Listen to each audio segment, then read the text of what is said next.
Hi, I'm Beck. I'm a sex and relationship therapist. I'm here to talk to you about non-monogamy.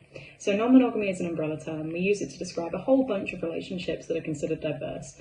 So that might include polyamory, open relationships, swinging, relationship anarchy, hierarchical, non-hierarchical, and these relationships might include kink, they might include sex, they might include emotional connection, they might include romance, but they might not include any of those things.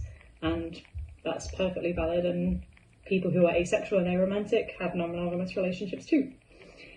And for people who grew up in monogamous culture, as a lot of us did, the kind of relationships that you're exposed to are typically monogamous relationships, so a close relationship between two people.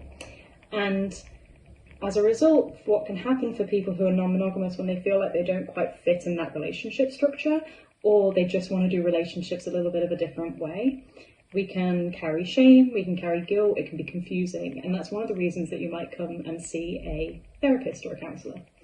So you might want to talk about the impact of growing up in monogamous society or monogamous culture and the feelings that that provoked for you. You might want to explore your experience of relationships to think about whether you could be non-monogamous or whether non-monogamy could work for you, or whether you're a little bit further one way in that spectrum than the other way. And it could be that you're in a mixed relationship orientation relationship where one person is more monogamous and one person is more non-monogamous, and you're trying to negotiate that. So you might come to therapy as an individual to talk through what that's like for you, or you might come to therapy as a pair or with your partner or partners, so you can figure out how to navigate this. It might be about creating a relationship agreement, what the boundaries and rules are for your relationship.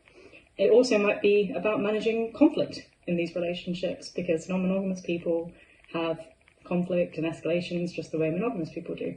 And ultimately, for people who are non-monogamous, you're either coming to therapy or counselling because you want to work with someone who is informed about these things because you're bringing non-monogamy and that's the conversation that you want to have in therapy, or you might want to work with someone who's informed just because that's a part of your lived experience, it's a part of your identity, even if what you're bringing to therapy has nothing to do with non-monogamy.